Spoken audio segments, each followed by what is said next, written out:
ಇದೇ 22ರಂದು ಶನಿವಾರ ಸಾಯಂಕಾಲ 6 ಗಂಟೆಗೆ ಮುದನೂರಿನ ಹಿರೇಗೌಡ ಲೇಔಟ್ನಲ್ಲಿರುವ ಅಪ್ಪಾಜಿ ಶಿಕ್ಷಣ ಟ್ರಸ್ಟ್ ಅಡಿಯಲ್ಲಿ ನಡೆಯುವ ಅಪ್ಪಾಜಿ ಗುರುಕುಲ ಆಂಗ್ಲ ಮಾಧ್ಯಮ ಶಾಲೆಯ ಮಕ್ಕಳ ಸಾಂಸ್ಕೃತಿಕ ಉತ್ಸವ ಕಾರ್ಯಕ್ರಮ ಹಾಗೂ ಸಾಧಕರಿಗೆ ಸತ್ಕಾರ ಹಾಗೂ ಅಪ್ಪಾಜಿ ಗುರು ಸೇವಾ ಭಾಗ್ಯ ಪ್ರಶಸ್ತಿ ಪ್ರದಾನ ಸಮಾರಂಭ ನಡೀತದೆ. ಈ ಕಾರ್ಯಕ್ರಮದಲ್ಲಿ ಜಡಗ ಮುಗಳಕೋಡದ ಪೀಠಾಧಿಪತಿ ಪರಮಪೂಜ್ಯ ಡಾಕ್ಟರ್ ಮುರುಘರಾಜೇಂದ್ರ ಅಪ್ಪಾಜಿ ಅವರು ನೇತೃತ್ವ ವಹಿಸುತ್ತಾರೆ. ಆ ಕಾರ್ಯಕ್ರಮದ ಉದ್ಘಾಟನೆಯನ್ನು ದಕ್ಷಿಣ ಮತಕ್ಷೇತ್ರದ ಮಾನ್ಯ ಶಾಸಕರಾದ ಅಲ್ಲಮಪ್ರಭು ಪಾಟೀಲ್ ಅವರು ಕಾರ್ಯಕ್ರಮ ಉದ್ಘಾಟಿಸುತ್ತಾರೆ.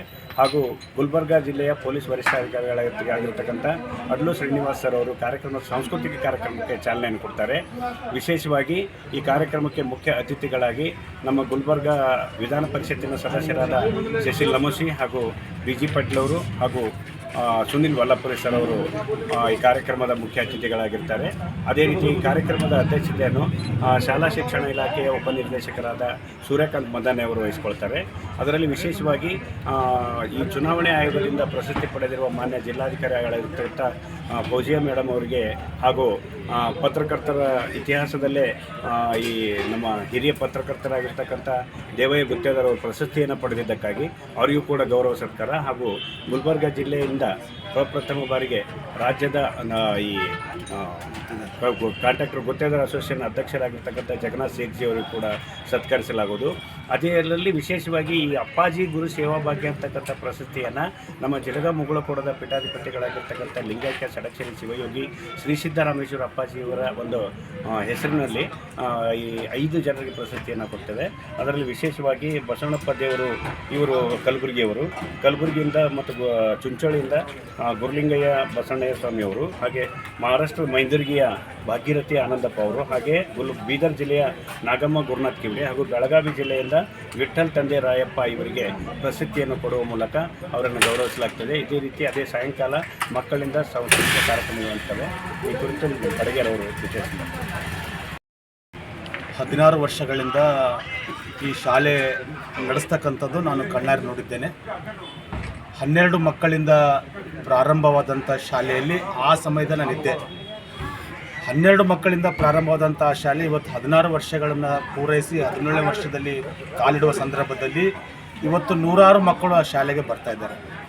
ಇವತ್ತು ಕಲಬುರಗಿ ಹೃದಯ ಭಾಗದಲ್ಲಿರ್ತಕ್ಕಂಥ ಶಾಲೆಗೆ ಮಕ್ಕಳು ಬರುವುದರಲ್ಲಿ ಆಶ್ಚರ್ಯ ಇಲ್ಲ. ಆದರೆ ಇವತ್ತು ನಮ್ಮ ಕಲಬುರಗಿಯ ಹೊರವಲಯದಲ್ಲಿರ್ತಕ್ಕಂಥ ಈ ಶಾಲೆಗೆ, ಅಪ್ಪಾಜಿ ಶಾಲೆಗೆ, ಮಿಣಜಗಿ, ಮೇಳ್ಕುಂದ, ಕಣ್ಣಿ, ಮುದನೂರು ಈ ಥರ ಬೇರೆ ಬೇರೆ ಹಳ್ಳಿಗಳಿಂದ ಶಾಲೆಗೆ ಬರ್ತಾ ಇದ್ದಾರೆ. ವಿಶೇಷವಾಗಿ ಈ ಶಾಲೆಯ ಇನ್ನೊಂದು ವಿಶೇಷತೆ ಏನಂದರೆ ಇವರು ತಗೊಳ್ತಕ್ಕಂಥ ಒಂದು ಫೀಸ್ ಭಾಳ ಕಡಿಮೆ ಇದೆ. ಒಂದು ತಿಂಗಳಿಗೆ 1,000 ರೂಪಾಯಿ ಅಂತ ಏನೋ ತೊಗೋತಾರೋ ಬಿಡ್ತಾರೋ ಗೊತ್ತಿಲ್ಲ. ಆದರೆ ವಿಶೇಷವಾಗಿ ಇಷ್ಟು ಕಷ್ಟಪಟ್ಟು ಈ ಶಾಲೆಯನ್ನು ಇಲ್ಲಿವರೆಗೆ ನಡೆಸ್ಕೊಂಡು ಬಂದಿದ್ದಾರೆ. ಮತ್ತು ನಾನು ಕಳೆದ ಸುಮಾರು 2 ದಶಕಗಳಿಂದ 20 ವರ್ಷಗಳಿಂದ ಈ ಶೈಕ್ಷಣಿಕ ವಲಯದಲ್ಲಿ ನಾನು ಸ್ವಲ್ಪ ತೊಡಗಿಸ್ಕೊಂಡಿದ್ದೇನೆ. 10ನೇ ತರಗತಿಯಲ್ಲಿ ಮಕ್ಕಳಿಗೆ ಪಾಠ ಹೇಳಿಕೊಡೋ ಸಂದರ್ಭದಲ್ಲಿ ಈ ಕಲಬುರಗಿಯ ಹೃದಯ ಭಾಗದ ಬಿಟ್ಟು ಹೊರಗಡೆ ಇರ್ತಕ್ಕಂಥ ಈ ಶಾಲೆಯಲ್ಲಿ ಪ್ರತಿ ವರ್ಷ 10ನೇ ತರಗತಿಯಲ್ಲಿ ಜಿಲ್ಲಾ ಮಟ್ಟದಲ್ಲಿ ಪ್ರಥಮ ಸ್ಥಾನವನ್ನು ಪಡಿತಕ್ಕಂಥ ಮಕ್ಕಳಿಗೆ ಇವರು ಬೋಧನೆ ಮಾಡ್ತಾ ಇದ್ದಾರಲ್ಲ, ನಿಜಕ್ಕೂ ಆ ಶಾಲೆಯ ಎಲ್ಲ ಶಿಕ್ಷಕರಿಗೆ ಮತ್ತು ಆಡಳಿತ ಮಂಡಳಿ ಸದಸ್ಯರಿಗೆ ನಾವು ಧನ್ಯತಾ ಮನೋಭಾವವನ್ನು ನೋಡಬೇಕಾಗಿದೆ. ಇನ್ನೊಂದು ವಿಶೇಷತೆ ಏನಂದರೆ, ನಾನು ಈ ಪತ್ರಿಕಾಗೋಷ್ಠಿಯಲ್ಲಿ ಒಂದು ವಿನಂತಿ ಮಾಡ್ತೇನೆ. ರಾಜು ಉದ್ನೂರವರನ್ನು ಮತ್ತು ಅವರು ಆಡಳಿತ ಮಂಡಳಿ ಸದಸ್ಯರು ಎದುರಿಟ್ಟುಕೊಳ್ಳಲ್ಲ, ನನ್ನ ಜೊತೆ ಭಾಳಷ್ಟು ಸ್ನೇಹಿತರಿದ್ದಾರೆ. ಈ ಭಾಗದ ಜನಪ್ರತಿನಿಧಿಗಳು, ಅವರು ಶಾಸಕರಾಗಲಿ, ಸಚಿವರಾಗಲಿ ಅಥವಾ ವಿಧಾನ ಪರಿಷತ್ ಸದಸ್ಯರಾಗಲಿ, ನೀವು ಕಣ್ಣಾರೆ ಈ ಶಾಲೆಯನ್ನು ನೋಡಿದ್ದೀರಿ ಮತ್ತು ಅನೇಕ ಬಾರಿಯ ಶಾಲೆಗೆ ಭೇಟಿ ಕೊಟ್ಟಿದ್ದೀರಿ. ನೀವು ಯಾವುದೋ ಶಾಲೆಗೆ ಅನುದಾನ ಕೊಡೋದಕ್ಕಿಂತ ಇಂತಹ ಶಾಲೆಗಳಿಗೆ ಇನ್ನೂ ಹೆಚ್ಚಿನ ಅನುದಾನ ಕೊಟ್ಟರೆ ಶೈಕ್ಷಣಿಕ ಮಟ್ಟದಲ್ಲಿ ಕಲಬುರಗಿಯನ್ನು ಮೇಲ್ತರ್ತಕ್ಕಂಥ ಕೆಲಸ ಈ ರಾಜು ಉದ್ನೂರು ಮತ್ತು ಅವರ ಆಡಳಿತ ಮಂಡಳಿಯ ಎಲ್ಲ ಸದಸ್ಯರು ಮಾಡ್ತಾರೆ. ಇನ್ನು ಕೊನೆಯದಾಗಿ ಒಂದು ವಿಷಯವನ್ನು ಹೇಳಬೇಕಾದ್ರೆ, 22ನೇ ತಾರೀಕು ಸಾಯಂಕಾಲ ಇದೇನು ಸಾಂಸ್ಕೃತಿಕ ಉತ್ಸವ ಇಟ್ಟುಕೊಂಡಿದ್ದಾರೆ, ಇವರು ಸಾಂಸ್ಕೃತಿಕ ಉತ್ಸವಗಳೇ ಬೇರೆ ಮತ್ತು ಬೇರೆ ಸಾಂಸ್ಕೃತಿಕ ಶಾಲೆಯ ಉತ್ಸವಗಳೇ ಬೇರೆ ಆಗಿರ್ತಾವೆ.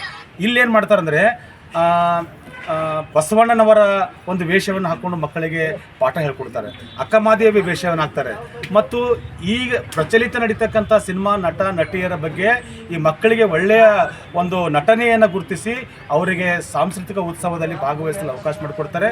ಕಲಬುರಗಿ ನಗರದ ಮತ್ತು ತಮ್ಮೆಲ್ಲ ಆತ್ಮೀಯ ಮಾಧ್ಯಮದ ಎಲ್ಲ ಮಿತ್ರರಿಗೆ ಆ ಕಾರ್ಯಕ್ರಮಕ್ಕೆ ಆಗಮಿಸಬೇಕಾಗಿ ಶಾಲೆಯ ಒಬ್ಬ ಹಿತೈಷಿಯಾಗಿ ನಾನು ಕೇಳಿಕೊಳ್ತೇನೆ. ನಮಸ್ಕಾರ.